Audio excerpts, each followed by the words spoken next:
Sibukele sikubingelela sikwamukela endabeni zohora lokuqala emini lezi ndaba zithulelwe unkosazana wakwaDabuza Maguba nazi ezinohlonze emini nje. General Fani Masemola confirms that in less than 24 hours from the time the SABC issued an alert on the wanted suspects, all 4 suspects are now in police custody. Amaphoyisa kwaZulu Natal asebopha abasolwa abathathu abathinteke ecaleni lokudutshulwa kubulawa abantu abayi-18 elusikisike Eastern Cape. Lokhu kuchaza ukuthi sebebani asebeboshiwe kuleli cala. Lowo owabe ngumvikeli womphakathi uAdvocate Busisiwe Mkhwebane usesulile njengelungu le-EFF.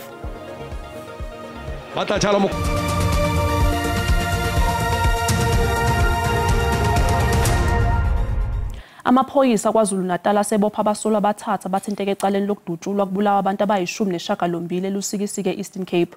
Lokhu kuchaza ukuthi sebebana sebeboshiwe kuleli cala. Omunye wabasolwa uSipho Soxolo Mnyekethe usilaxazile isicelo sebheyili izolo enkantolo ephakeme elusikisike. General Fani Masemola confirms that in less than 24 hours from the time the SABC issued an alert on the wanted suspects, communities rallied together and informed police on their whereabouts. All 4 suspects are now in police custody. General Masemola also wishes to thank the South African media fraternity, social media users, and all people living in South Africa who shared the pictures of these suspects, stood united and exposed the whereabouts of these suspects. To those who shared the pictures of these suspects on all social media platforms, to all the journalists and media houses that played their watchdog role, we are indebted to you. This is what the SABC can achieve when the whole country rallies behind our men and women in blue. We thank you, South Africa, for assisting us to stamp the authority of the state. Njengamanje sixhumana nentatheli SABC uNonhlakanipho Magwaza nonkanise eMkholombe ngasePortshepstone. Nonhlakanipho asikwamukele endabeni zasemini sicela usichazele ukuthi zithini izakhamuzi zalapho mayelana nokuboshwa kwalabasolwa.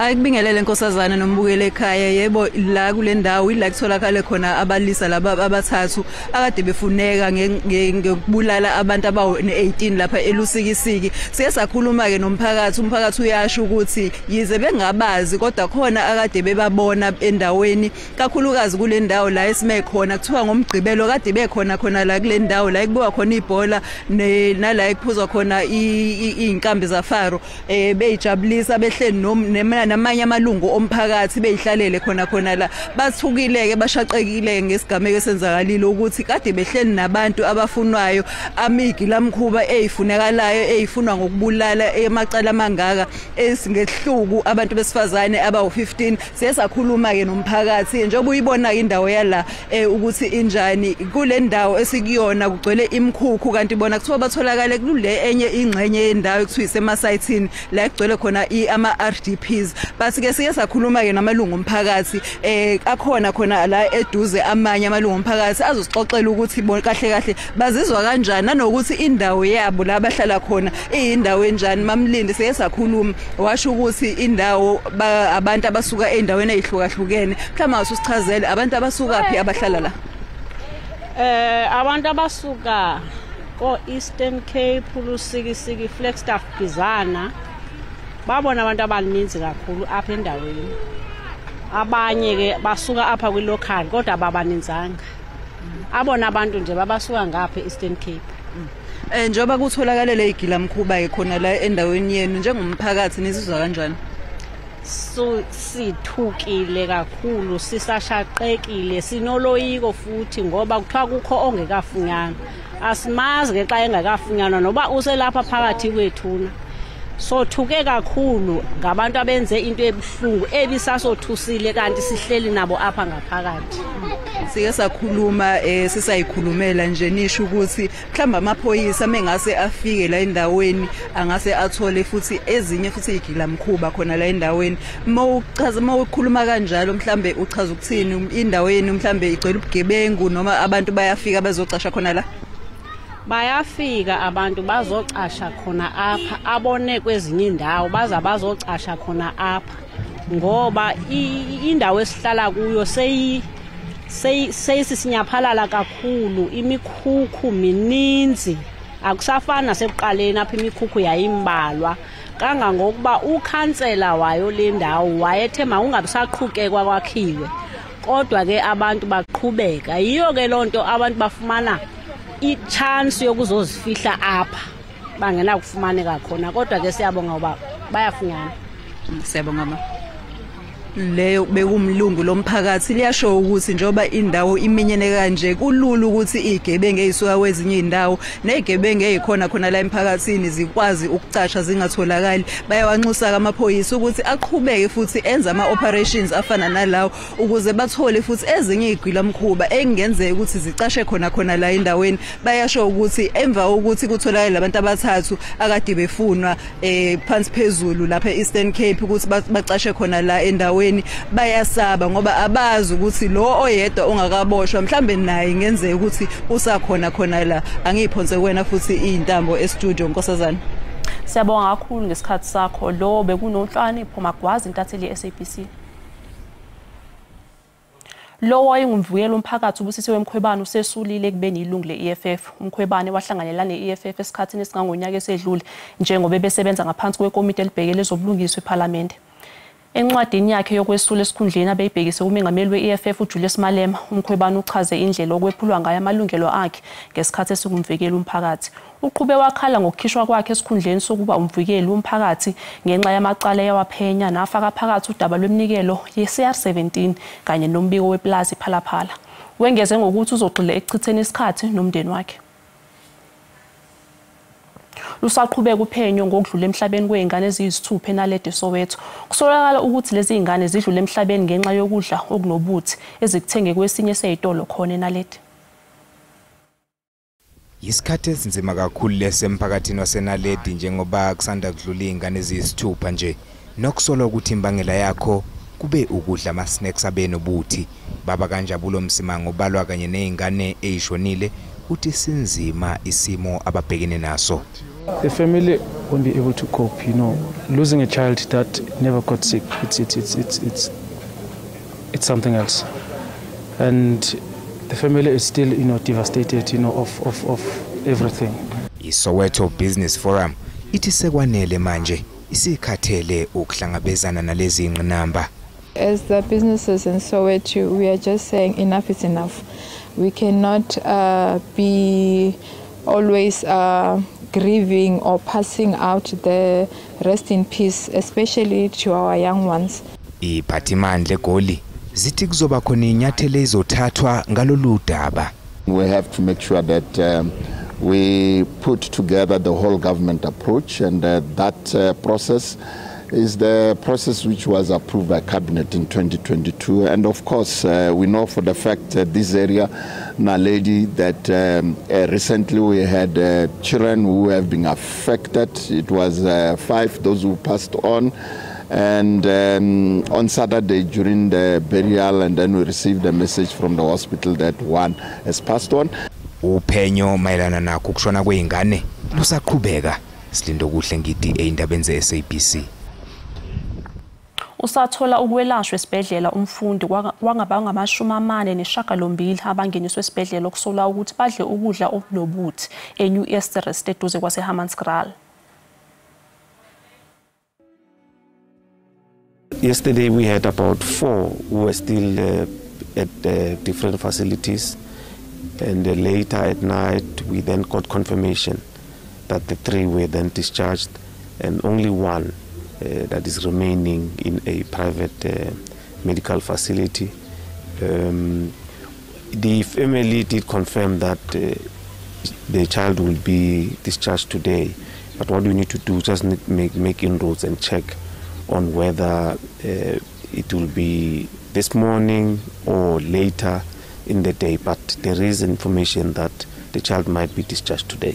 We have sent our psycho support team to come to the school, mainly to assess if there's psycho support that they need to provide, but more so we took a decision, between ourselves and the Department of Health to say we need to do awareness program.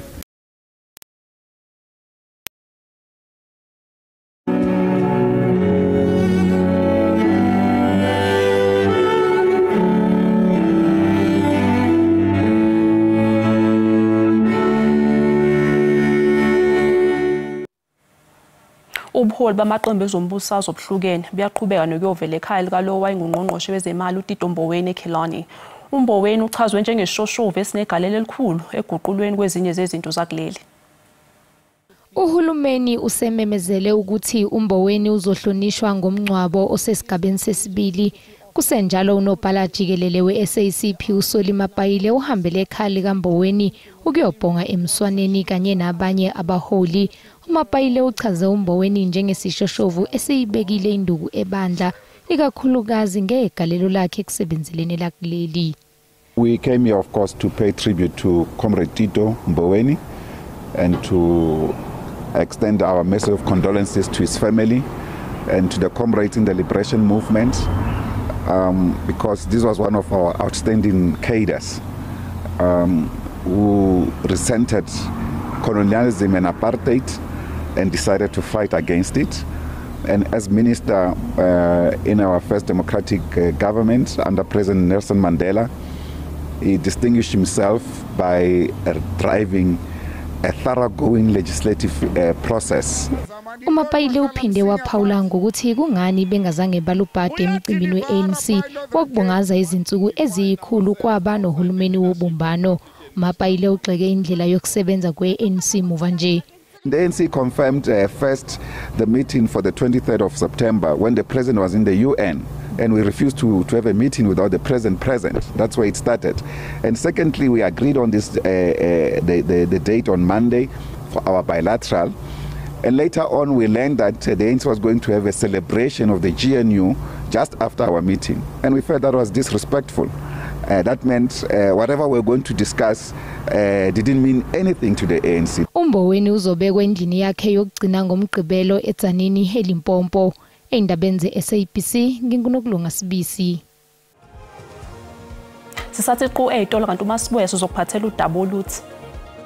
I'm not satisfied about this arrangement because these are the things that should have been done in the lower court before this matter is transferred to this court. Lihlehlisela umhla zinhlanu kuzibandlela icala elibhekene nowabe ngusomlomo wePhalamende noSiviwe Mapisa Nqakula.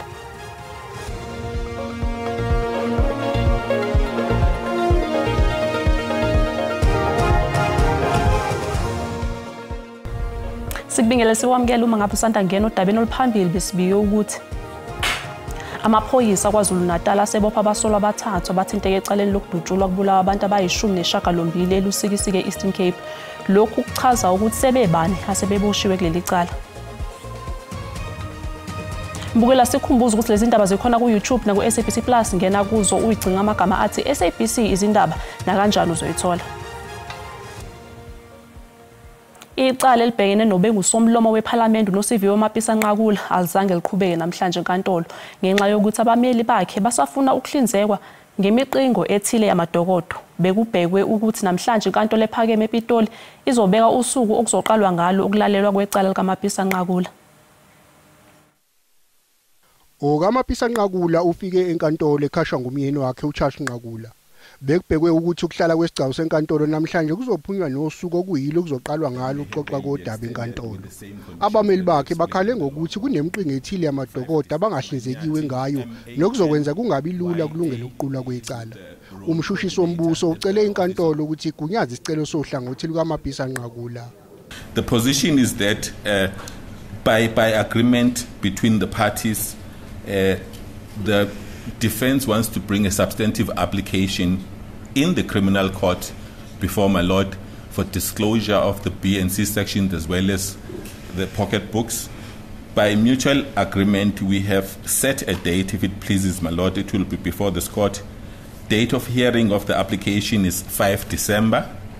Umehluleli uadvocate Mokhine Mosopa ubengagculisekile ngokuthi leli icala ledluliselwe kule nkantolo yakhe lingakulungela ukuqulwa. I'm not satisfied about this arrangement because these are the things that should have been done in the lower court before this matter is transferred to this court. Matters must be transferred to this court when they are trial ready. So this matter is adjourned until the 5th of December 2024. Your bail is extended on same conditions. 10 o'clock you must be here because if you are not here, I'm going to issue a warrant for your arrest.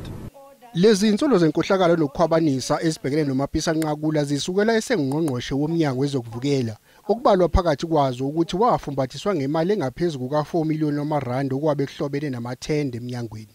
Icala lihlehlisele umhlazi 5 kuzibandlela nonyaka.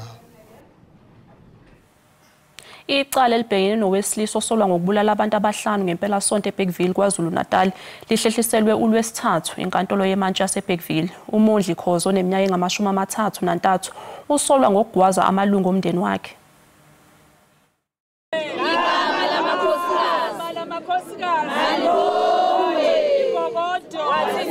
Amalungu omphakathi namaqembu ezepolitiki abhikeshe ngaphandle kwenkantolo efuna umsolwa anqatshelwe ibheyili. Ngaphakathi enkantolo bekugcwele iphama.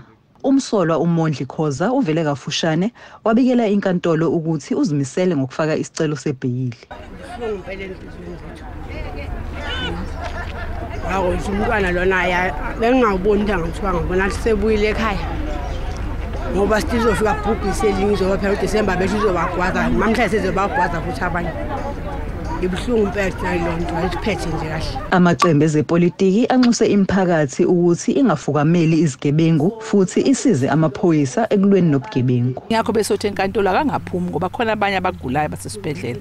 Ngesazi noma befuna ukuqeda wonke umndeni azayongenele ezihlobeni ngesazi. Sithi ke cha thina njengabantu besifazane beANC asifuni ukubanikezelwe ibheli. Akahlale aqula icala lakhe engaphakathi esitokisini kuze kufike usuku la igwetshwa khona ngoba lokho kuzosiza ukuthi umndeni uzibone uphephile uzizwe uphephile laba basasele. Umsolwa kulindeleke ukuthi afake isicelo sokumelwa ummeli ngoLwesithathu. Nginonhlakanipho Magwaza ezindabeni zeSABC eBergville. Umholi we-EFF uJulius Malema uhloniphe umfundisi ongasekho emhlabeni uRay Macaulay ngokuhambela umndeni wakhe. Ubehambele ibandla lakhe iRhema Bible Church eRandburg eGauteng. Umholi we-EFF uJulius Malema uncome igalelo likamfundisi uMacaulay ukuthi ubekwazi ukuletha ubumbano ezikhathini ezinzima.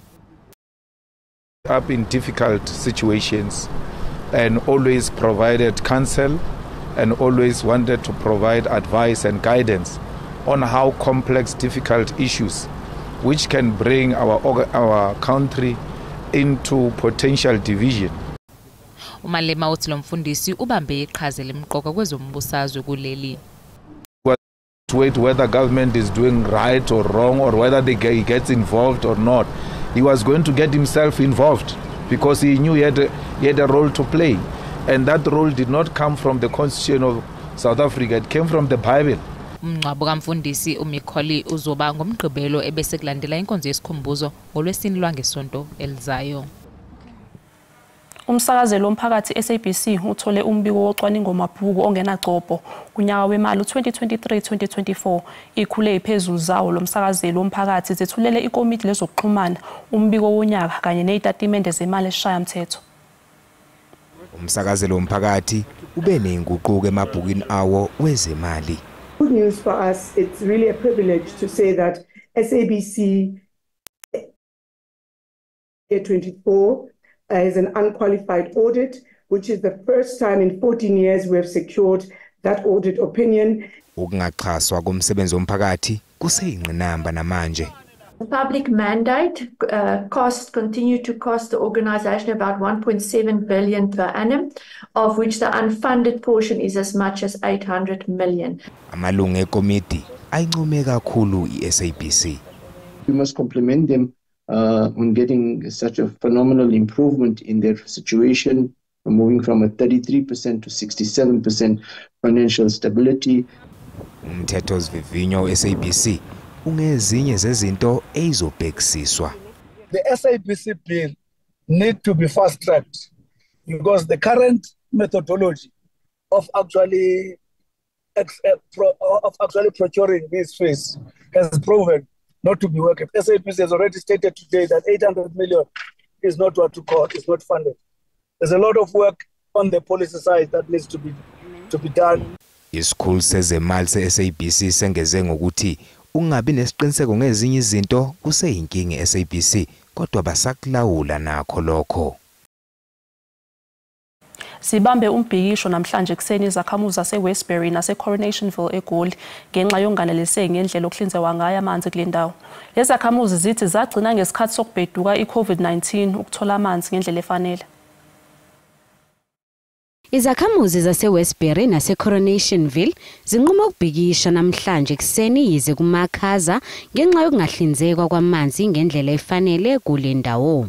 Kubeka ukuthi ukunqanyulwa kwamanzi izikhawu eziningana kwaqala ngesikhathi se-COVID-19 ngoNdasa ka-2020. We've been going without water for years now, since COVID time.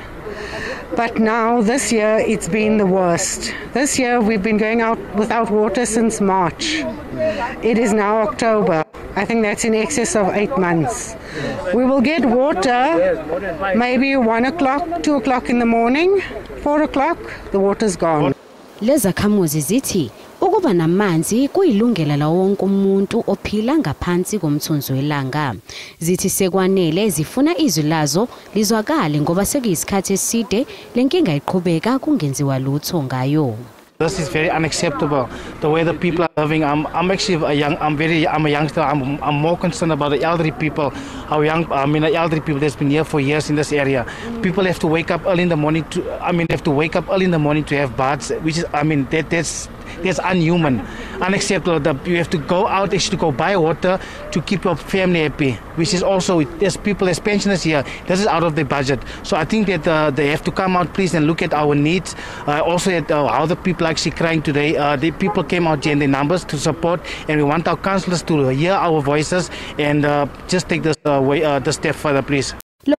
Kule ndawo unxusa ukuthi amakhansela nawo alisukumele ngokushesha lolu daba.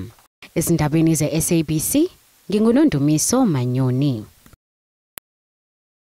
Umhlahlo wesimo sezulu uyalandela emva kwekhefu.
Bukele sibeka lapha indaba zehora lokuqala emini siyabuya futhi ngehora lesikhombisa. Umusa wenkosi ube nani nonke.